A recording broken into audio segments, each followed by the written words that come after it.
السلام علیکم جی، کیا حال چال ہے آپ سب کے؟ میں امید کرتی ہوں آپ سب خیریت سے ہوں گے۔ ہماری ناول جنت کے پتے بائی نمرہ احمد کا یہ سیکنڈ ایپیسوڈ ہے۔ حیا کدھر ہو؟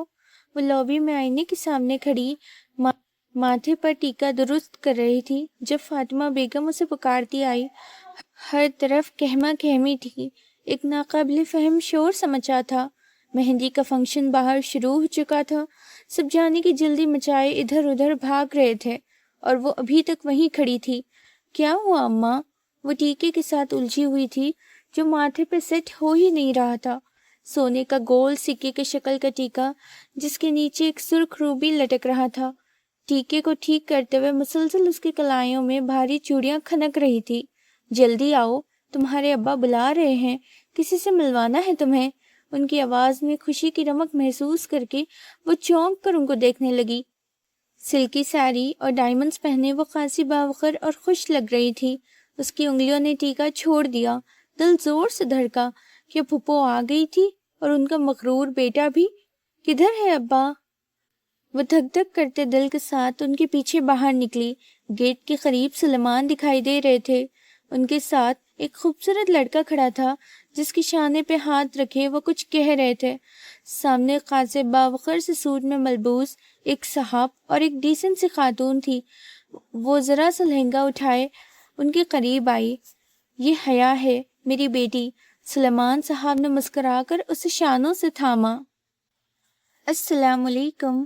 اس نے سر کو جنبش دیتے ہوئے مدھم سے سلام کیا۔ وعلیکم السلام بیٹا۔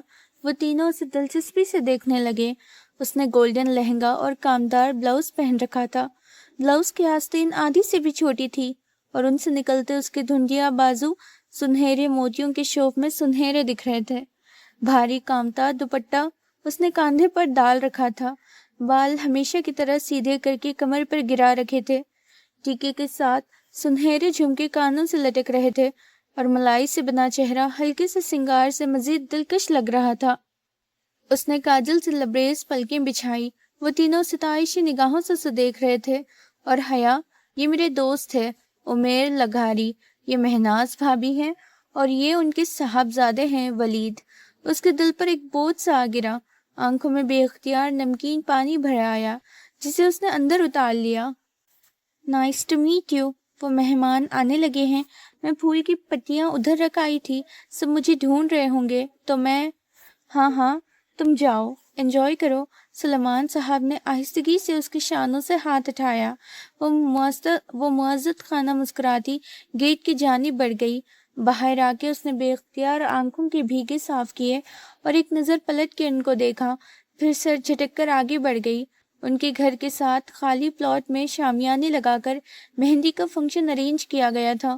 مہندیاں دونوں خاندانوں کی الگ الگ تھی۔ گیندے کے پھولوں اور موتیوں کی لڑیوں سے ہر کونا سجا تھا۔ روشنیوں کی ایک بہار سی اتری ہوئی تھی۔ تقریر سیگریگیٹڈ تھی، مرد الگ عورتیں الگ۔ ہاں، عورتوں والی طرف خاندان کے مردوں کا آنا جانا لگا تھا۔ میوزک سسٹم کے ساتھ ڈی جے بیٹھا تھا اور مووی میکر کیمرہ لیے پھر رہا تھا۔ ارم بھی سلور کامتار لہنگے میں ادھر ادھر گھوم رہی تھی۔ وہاں ڈی جے، مووی والے اور ریفریشمنٹ سرو کرتے ویٹرز باہر کے مرد تھے۔ مگر آج شادی کا تو ایک فنکشن تھا، پھر سر ڈھکنے کی پابندی کیسی ہوتی؟ شادیوں پہ تو خیر ہوتی ہے نا۔ حیا، ڈانس شروع کرے؟ ارم اپنا لہنگا سنبھالتی اس کے پاس آئی۔ داور بھائی پہ سارے ارمان نکال کر سارے رسمیں ان کو مردانے میں بھیج دیا گیا تھا۔ ہاں ٹھیک ہے، تم گانا لگواؤ۔ اور یہ کون ہے؟ وہ مصروفیت انداز میں ارم سے بولتی لہجہ بھر کو چونکی۔ سامنے والی کرسیوں کے قطار کے ساتھ ایک لڑکی کھڑی ایک کرسی پر بیٹھی خاتون سے جھک کر مل رہی تھی۔ اس نے سیاہ ابھایا اور اوپر سٹول لے رکھی تھی۔ وہ عورتوں کا فنکشن تھا، پھر بھی عجیب بات ہے کہ اس لڑکی نے انگلیوں سے نقاب تھام رکھا تھا۔ اس کی آنکھیں اور ماتھے کا کچھ حصہ نقاب سے جھلک رہا تھا۔ اس کی آنکھیں بہت خوبصورت تھی۔ وہ جیسے مسکراتے ہوئے ان خاتون کو کچھ کہہ رہی تھی۔ کون؟ ارم نے پلٹ کر دیکھا، پھر گہری سانس لے کر واپس مڑی۔ یہ ایلین ہے۔ کون؟ حیا نے حیرت سے کہا۔ ایلین؟ ارے بھائی، شہلا بھابھی ہے یہ۔ پوری دنیا سے الگ ان کی 1.5 انچ کی مسجد ہوتی ہے، بس توجہ کھینچنے کے لیے فنکشنز پر بھی عبایا نقاب میں ملتی ہے۔ اب پوچھو بھلا عورتوں کے فنکشنز میں کس سے پردہ کر رہی ہے؟ ہاں واقعی عجیب ہے یہ بھی۔ اس نے شانے اچکائے۔ وہ ان کے ایک سیکنڈ کزن کی وائف تھی اور سال بھر پہلے ہی شادی ہوئی تھی۔ ڈی جے نے گانا سیٹ کر دیا تھا، خوب شور ہنگامہ شروع ہو گیا تھا۔ انہوں نے مووی والے کو ڈانس کی مووی بنانے سے منع کر دیا اور پھر ڈانس شروع کیا۔ ایک سنہری پری لگ رہی تھی تو دوسری چاندی کی۔ جب پاؤں دکھ گئے اور خوب تالیاں بجی تو وہ ہنستے ہوئے واپس کرسیوں کی طرف آئی۔ السلام علیکم شہلا بھابی۔ وہ لڑکی بھی اسی میز پہ موجود تھی۔ مہوش، سیرش اور ثنا بھی اپنی امی کے ساتھ وہیں تھی۔ ارم نے فوراً سلام کیا۔ حیا نے بھی پیروی کی۔ وعلیکم السلام، کیسی ہو تم دونوں؟ وہ مسکرا کر خوش دلی سے ملی۔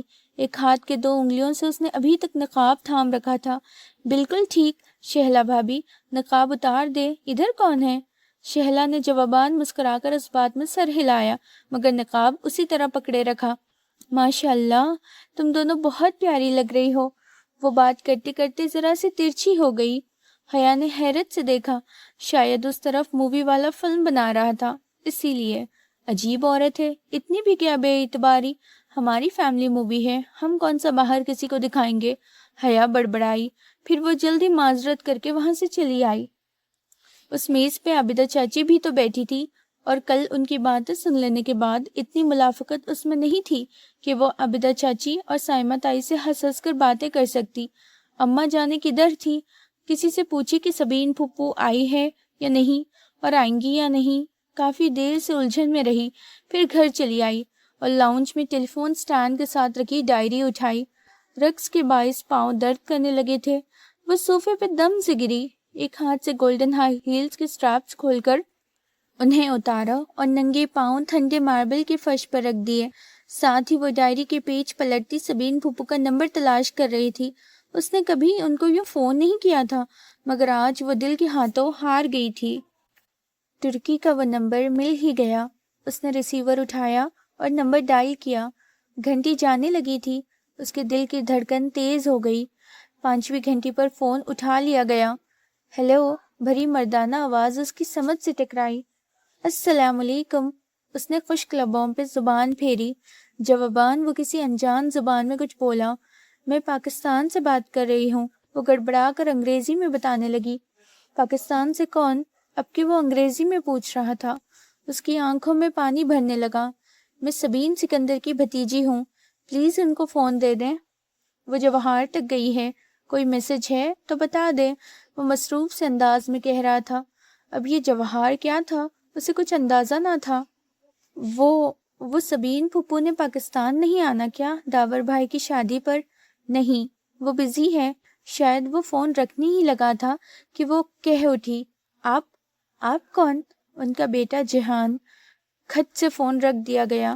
اس نے بھیگی آنکھوں سے ریسیور کو دیکھا اور پھر زور سے اسے کریڈل پہ پٹکا۔ بے اختیار امڑ آئی آنسو صاف کرتی وہ جھک کر سینڈل پہننے لگی۔ آنسوؤں نے آنکھوں کا میک اپ ذرا سا خراب کر دیا تھا۔ وہ اسے پھر سے ٹھیک کر کے کچھ دیر بعد باہر آئی تو گیٹ کی طرف سے ظفر چلا آ رہا تھا۔ اس کے ہاتھ میں سفید اد کھلے گلابوں کا بکے تھا۔ وہ بے اختیار ٹھٹک کر رکی، پھر لہنگا سنبھالتی برآمدے کے زنے میں اتر آئی۔ یہ کیا ہے ظفر؟ اوہ، تسی اتھے ہو؟ یہ کوریئر والے نے بھی دیا ہے تھوڑے لیے۔ ظفر نے گلدستہ اور ایک بند لفافہ اس کی طرف بڑھایا۔ وہ پچھلے 7 سال سے تایا فرقان کا ملازم تھا۔ وہ گاؤں سے اسے لے کر آئے تھے۔ جب آیا تھا تو پنجابی بولتا تھا، پھر ان 7 برسوں میں اردو سیکھنے کی کوشش کی مگر ناکام رہا۔ اب وہ درمیانی زبان بولتا تھا۔ ٹھیک ہے، تم جاؤ۔ اس نے بکے کو بازو اور سینے کے درمیان پکڑا اور دونوں ہاتھوں سے بند لفافہ کھولنے لگی۔ حسب معمول اس میں سفید سادہ کاغذ تھا جس کے بالکل درمیان میں اردو میں ایک سیٹ لکھی تھی، اس لڑکی کے نام جو کبھی کسی انچاہے رشتے کے بننے کے خوف سے روتی ہے تو کبھی کسی بن چکے انچاہے رشتے کے ٹوٹنے کے خوف سے۔ وہ سن رہ گئی، پھر گھبرا کر ادھر ادھر دیکھا۔ گیٹ کھلا تھا۔ مہندی والی جگہ سے روشنیاں اور موسیقی کا بے ہنگام شور یہاں تک آ رہا تھا۔ درمیان میں بہت سے لوگ آ جا رہے تھے، مہمان، نوکر چاکر وغیرہ۔ ایسے میں کیا کوئی ادھر تھا جو اس کا بغور مشاہدہ کر رہا تھا؟ اس نے لفافے کو پلٹا۔ کوریئر کی مہر ایک روز قبل کی تھی۔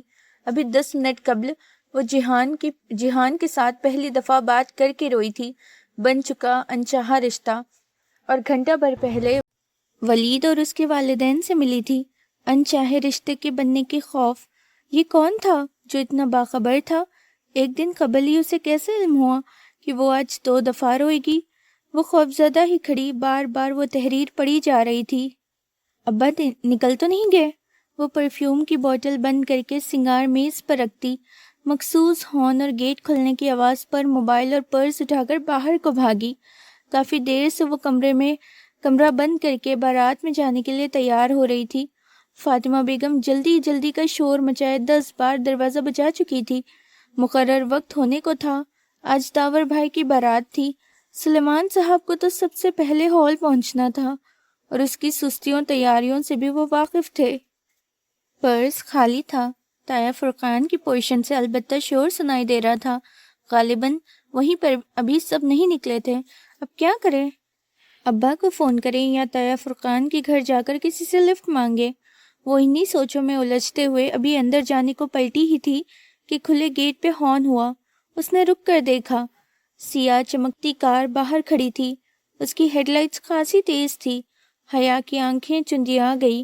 اس نے بے اختیار ماتھے پہ ہاتھ کا سایہ بنا کر دیکھنا چاہا، تبھی ہیڈ لائٹس دھیمی ہوئی۔ سیٹ پر بیٹھے شخص کا چہرہ واضح ہوا۔ وہ ولید لغاری تھا۔ ساتھ فرنٹ سیٹ پر اس کے والد تھے اور پیچھے والدہ۔ السلام علیکم حیا۔ وہ دروازہ آدھا کھول کر باہر نکلا اور ایک نرم مسکراہٹ کے ساتھ اسے دیکھا۔ وہ دھیمی ہوتی ہیڈ لائٹس کی روشنی میں اس کے سامنے کھڑی تھی۔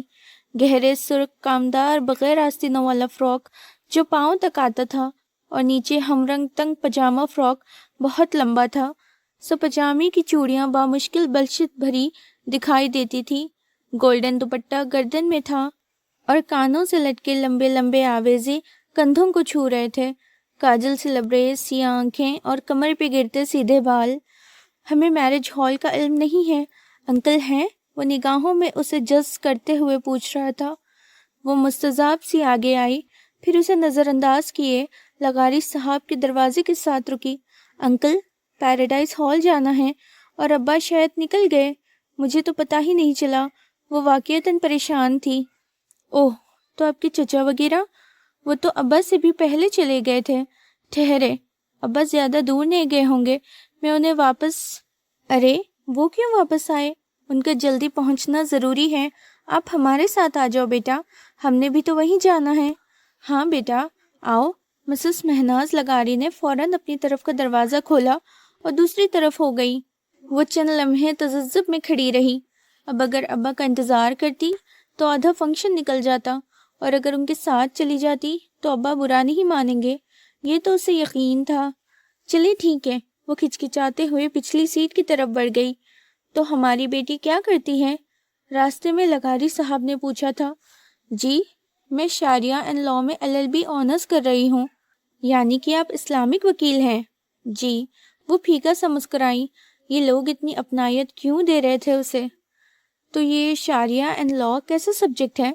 امیر لغاری نے بات آگے بڑھاتے ہوئے کہا۔ کیونکہ میں بنیادی طور پر ایک انجینئر ہوں، اور انجینئرنگ شروع میں مجھے مشکل لگی تھی، بعد میں آسان ہو گئی۔ مجھے شاریہ شروع میں مشکل لگی تھی، بعد میں عادت ہو گئی۔ وہ تینوں ہنس پڑے تو اسے احساس ہوا کہ اسے خوامخواہ ان کے ساتھ بے تکلفی نہیں ہونا چاہیے۔ حیا بیٹا، آپ کا شادی کے بعد پریکٹس کا کیا ارادہ ہے؟ کیونکہ میں اور آپ کے انکل تو کبھی اس معاملے میں زبردستی کے قائل نہیں رہے۔ ہم نے فیلڈ منتخب کرنے سے لے کر کیریئر بنانے تک ہر چیز میں اپنے بچوں کی مرضی کو مقدم رکھا ہے۔ خود ولید کو بھی شادی کے بعد بیوی کے جاب کرنے پر کوئی اعتراض نہیں ہے۔ مہناز کہہ رہی تھی اور وہ ہکا بکا ان کو دیکھ رہی تھی۔ کیا معاملات اتنے آگے بڑھ چکے تھے، یا وہ اس خوش فہمی کا شکار تھے کہ ابا ان کو کبھی انکار نہیں کریں گے؟ بامشکل ہوں۔ ہاں، میں ان کے سوالات کے جوابات دیتی۔ وہ اس وقت پرسکون ہوئی جب میرج ہال کی بتیاں نظر آنے لگی۔ لفٹ کا شکریہ انکل۔ وہ انکل اور آنٹی کے ساتھ ہی باہر نکلی تھی۔ اسی پل لغاری انکل کا موبائل بجا تو وہ معذرت کر کے ایک طرف چلے گئے۔ مہناز بھابھی بھی ان کے پیچھے گئی۔ حیا سنیے، وہ جانے ہی لگی تھی کہ ولید نے پکارا۔ وہ ابھی تک اندر سٹیئرنگ وہیل تھامے بیٹھا تھا۔ مجھے آپ سے بات کرنی ہے۔ وہ اپنی طرف کا شیشہ نیچے کیے اس سے مخاطب تھا۔ مگر یہ مناسب نہیں ہے۔ مگر مجھے اس رشتے کے حوالے سے بات کرنی ہے۔ اگر آپ 2 منٹ اندر بیٹھ کر میری بات سن لیں تو۔ ساتھ ہی اس نے فرنٹ سیٹ کا دروازہ کھولا۔ روشنی کا ایک کنڈا اس کے ذہن میں لپکا۔ موقع اچھا تھا۔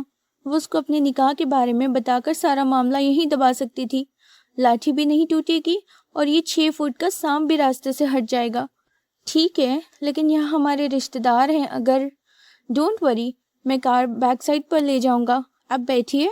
وہ منتظب سی اندر بیٹھ گئی۔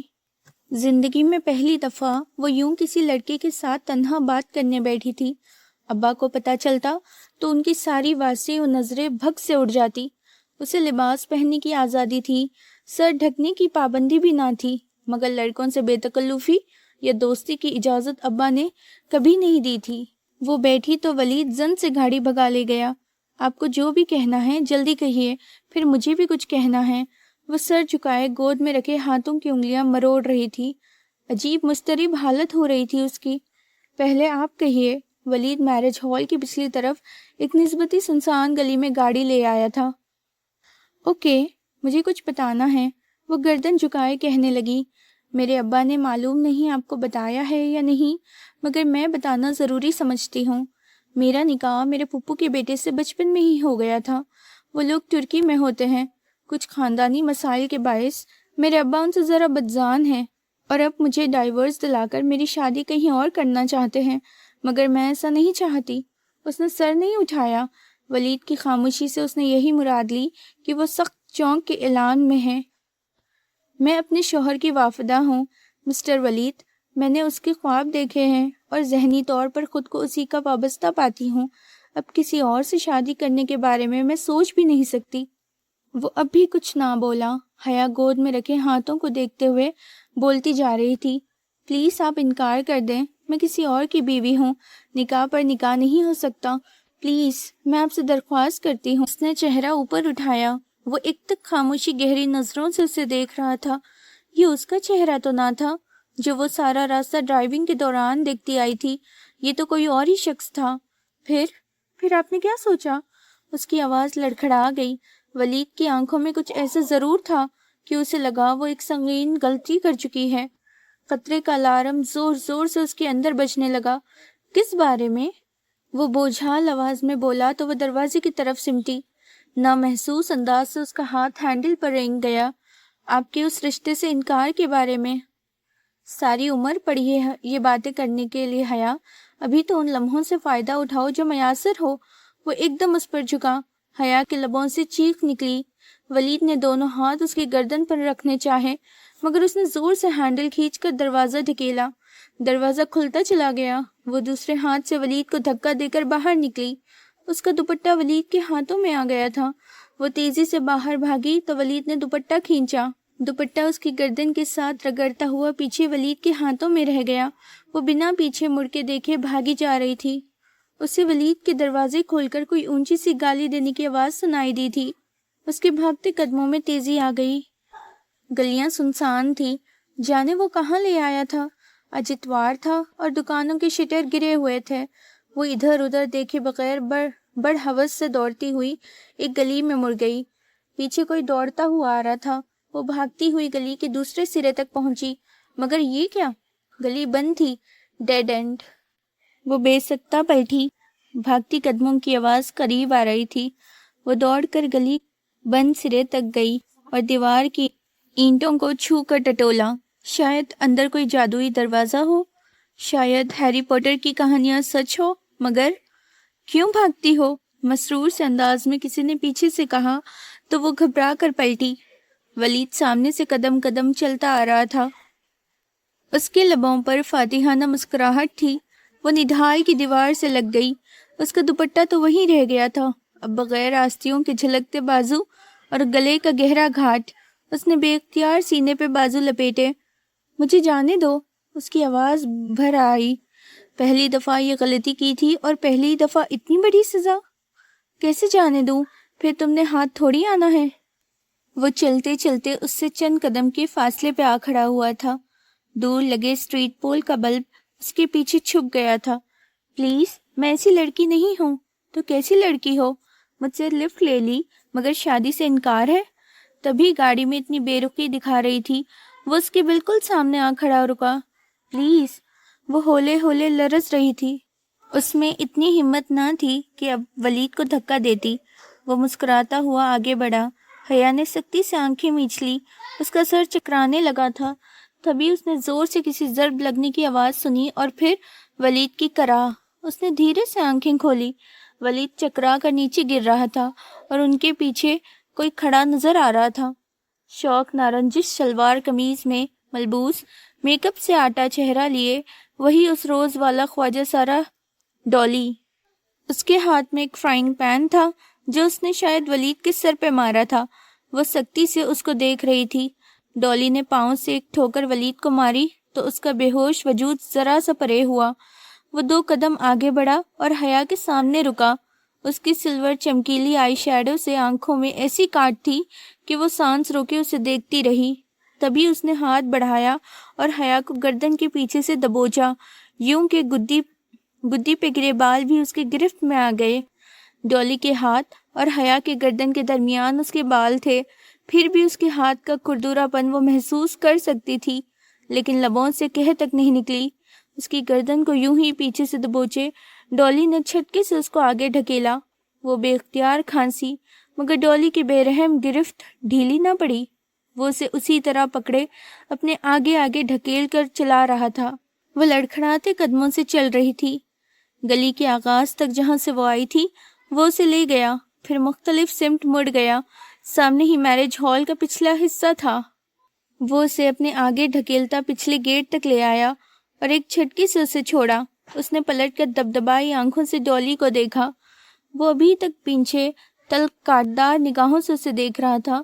حیا کی آنکھوں سے آنسو گرنے لگے تھے۔ اسے لگا وہ اب کبھی بول نہیں پائے گی۔ دفتن ڈولی نے اپنی گردن سے لپٹا نارنگی دوپٹہ کھینچا اور اس پر اچھالا۔ دوپٹہ اس کے سر پہ آ گرا، پھر سلکی بالوں سے پھسلتا ہوا شانوں پہ ڈھلک گیا۔ ڈولی چھپتی ہوئی نظروں سے اسے دیکھتا ہوا آہستہ سے بولا، بے حیا۔ اس کے لہجے میں برچی کی کاٹ تھی۔ پھر وہ پلٹ گیا۔ وہ بھیگی آنکھوں سے اسے دور جاتی دیکھتی رہی۔ نارنگی دوپٹہ اس کی کندھوں سے پھسل کر قدموں میں آ گرا تو وہ چونکی، پھر جھک کر دوپٹہ اٹھایا۔ ریشمی بھڑکیلا نارنگی دوپٹہ جس پر سستا سا گولڈن ستاروں کا کام تھا۔ وہ کبھی اپنی ماسی کو بھی ایسا دوپٹہ نہ دیتی، مگر آج اس نے اچھے طریقے سے خود کو اس میں لپیٹا تاکہ پہچانی نہ جائے، اور پچھلے گیٹ کی طرف بڑھ گئی۔ ہال میں جانے کی بجائے وہ باتھ روم کی طرف آئی اور اپنا حلیہ درست کیا۔ رونے سے کاجل بہہ گیا تھا، بال بھی بکھرے تھے۔ وہ بال اس چھوٹے سے کلچ میں تھے جو اس نے اس سارے عرصے میں اپنے بائیں ہاتھ میں دبوچے رکھا تھا۔ شکر، اندر فنکشن عروج پر تھا۔ اسٹیج پر دلہا دلہن، رشتہ داروں، کزنز اور دوست مسکرا رہے تھے۔ سونیا بھابھی بھی بہت اچھی لگ رہی تھی اور داور بھائی بھی۔ ارم فیروزی فراک میں چہکتی ہوئی ادھر ادھر گھوم رہی تھی۔ اسے بھی وہی ہونا چاہیے تھا، مگر وہ ایسی ذہنی حالت میں نہ تھی کہ 2 قدم بھی چل پاتی، سو بے دم سی آخری نشست پر گری ہوئی تھی۔ بے حیا، بے حیا، بے حیا۔ ڈولی کے الفاظ ہتھوڑی کی طرح اس کے دماغ پر برس رہے تھے۔ وہ بے حیا تو نہیں تھی، وہ تو کبھی کسی لڑکی کی گاڑی میں بھی نہیں بیٹھتی۔ اس سے تو یہ غلطی پہلی بار ہوئی تھی۔ پھر سوچ سوچ کر دماغ پھٹا جا رہا تھا۔ وہ آدھے فنکشن کے بعد ہی طبیعت خرابی کا بہانہ بنا کر چلی آئی تھی۔ یہ داور اور سونیا کی شادی کے چند دن بعد کا ذکر ہے۔ صبح سے سردی بہت بڑھ گئی تھی۔ دسمبر ختم ہونے کو تھا اور ہوا ترترا دینے والی بن چکی تھی۔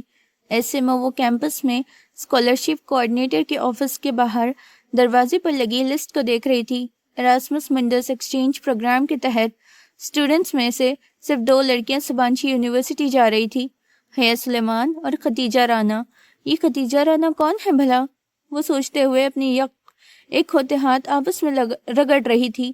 سردی سے اس کی ناک سرخ پڑ گئی تھی۔ لانگ شرٹ اور ٹراؤزر پر اسٹائلش سے لانگ سویٹر پہنی وہ دروازے کے سامنے کھڑی تھی۔ دفتن عقب سے کسی نے پکارا، ایکسکیوز می۔ وہ چونک کر پلٹی۔ پیچھے ایک لڑکی کھڑی تھی، کندھے پر بیگ، ہاتھ میں ڈائری اور پین اور آنکھوں پر بڑا سا چشمہ۔ وہ اس کو نام سے نہیں پہچانتی تھی، مگر اس کو کئی دفعہ یونیورسٹی میں دیکھا ضرور تھا۔ وہ لڑکی اسے خوامخواہ ہی بہت بری لگتی تھی۔ یہ حیا سلیمان کون ہے بھلا؟ وہ چشمے کے پیچھے سے آنکھیں سکوڑے سوچتی ہوئی کہہ رہی تھی۔ حیا نے ایک طنزیہ نگاہ میں اس کا سر سے پیر تک جائزہ لیا، پھر ذرا رکے انداز میں بولی، میں ہوں۔ اوہ، اس نے جیسے مشکل سے اپنی ناگواری چھپائی۔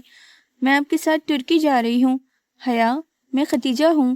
میرے فرینڈس مجھے ڈی جے کہتی ہیں، لیکن آپ میری فرینڈ نہیں ہیں، سو ختیجہ ہی کہیے گا۔ مجھے بھی حیا صرف میرے فرینڈس کہتے ہیں، آپ مجھے مس سلیمان کہہ سکتی ہیں۔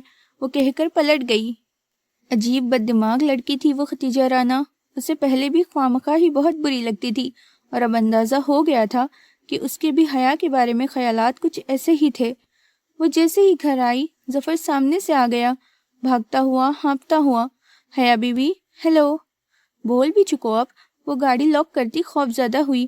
آپ کو ارم بی بی بلا رہی ہے۔ خیریت؟ خیریت نہیں لگتی جی، وہ بہت رو رہی ہے۔ ظفر نے رازداری سے بتایا تو وہ چونکی۔ اچھا، میں آتی ہوں، تم یہ میرا بیگ اندر رکھ دو۔ وہ سیدھا ارم کے گھر کھلنے والے درمیانی دروازے کی جانب بڑھ گئی۔ لاؤنج میں سائمہ تائی اور سونیا بیٹھی تھی۔ سامنے کوئی کامدار دوپٹہ پھیلا رکھا تھا اور دونوں اس کے ساتھ الجھی تھی۔ آہٹ پہ سر اٹھایا، اسے دیکھ کر دونوں ہی مسکرا دی۔ حیا، کیسی ہو؟ بالکل ٹھیک۔ ارم کدھر ہے تائی اماں؟ مجھے بلا رہی تھی۔ اندر کمرے میں ہوں گی۔ اوکے، میں دیکھ لیتی ہوں۔ وہ مسکرا کر راہداری کی طرف بڑھ گئی۔ ارم کے کمرے کا دروازہ بند تھا۔ اس نے ڈور لاک گھما کر ڈھکے، دروازہ کھلتا چلا گیا۔ بیڈ پر ارم ایک دم بیٹھی تھی، سامنے لیپ ٹاپ کھلا پڑا تھا۔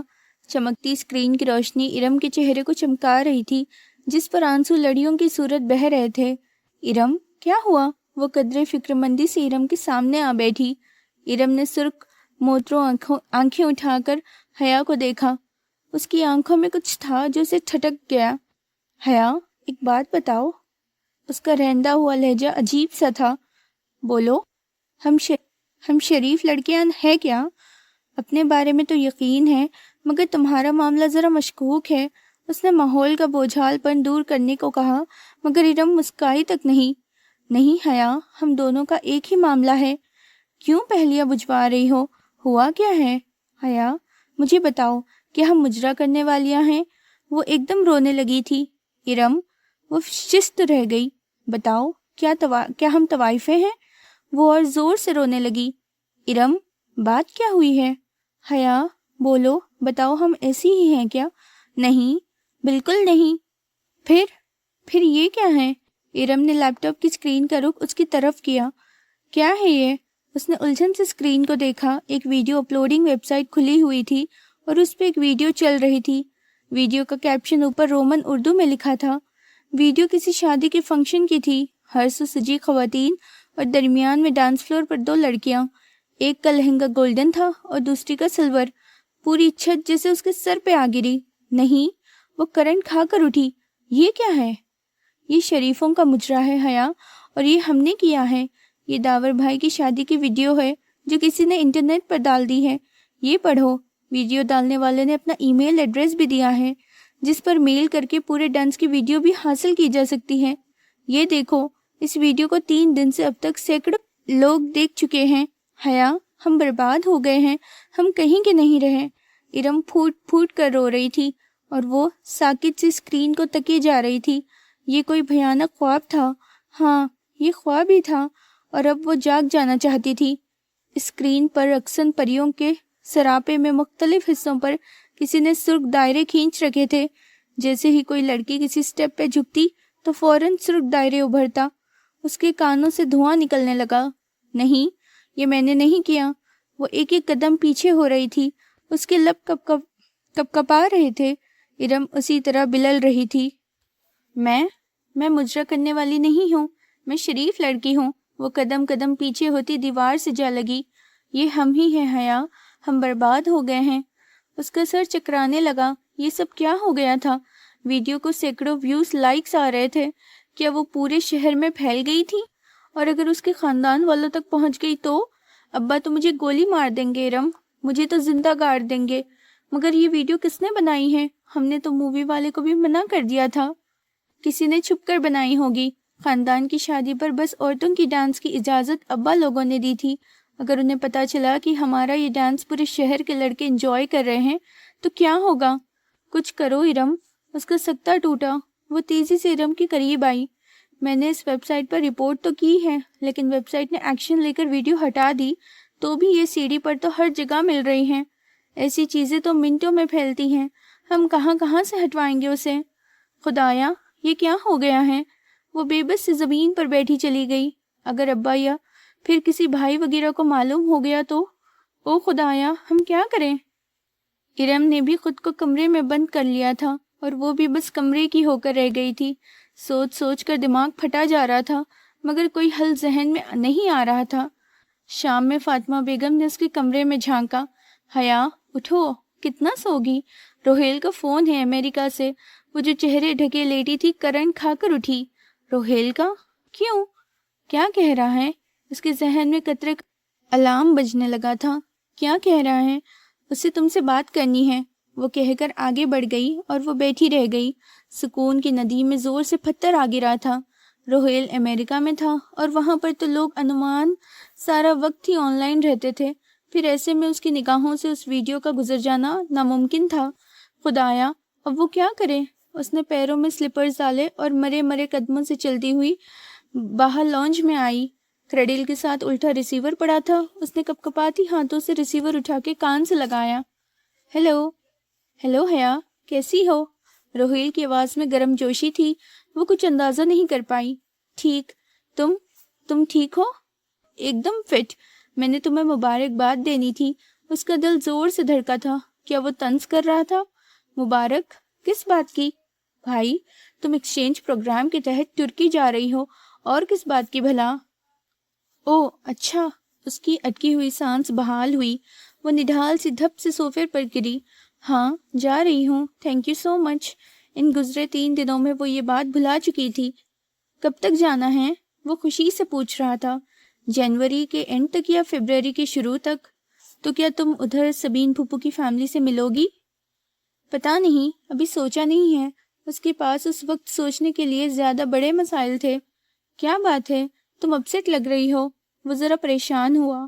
ارے نہیں، وہ فوراً سنبھلی اور پھر ادھر ادھر کی باتیں کر کے خود کو نارمل ظاہر کرنے لگی۔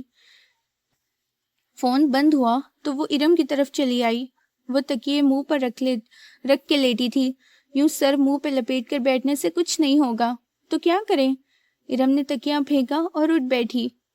سب سے پہلے تو دونوں گھر کے تمام کمپیوٹر سے اس ویب سائٹ کو بلاک کرتے ہیں، تاکہ کم از کم گھر والوں کو تو نہ پتہ چلے، پھر اس کا کوئی مستقل حل سوچتے ہیں۔ ٹھیک ہے، چلو۔ امید کا سرا دے کر ارم اٹھ کھڑی ہوئی۔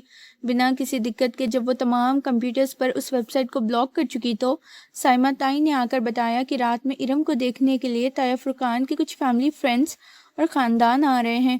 رسمی کارروائی تھی، کیونکہ وہ رشتہ تو ڈھکے چھپے لفظوں میں مانگ ہی چکے تھے۔ حیا سب کچھ بھول کر پرجوش ہو گئی تھی۔ ہمارے دلہا بھائی بھی ساتھ ہی آئے ہیں۔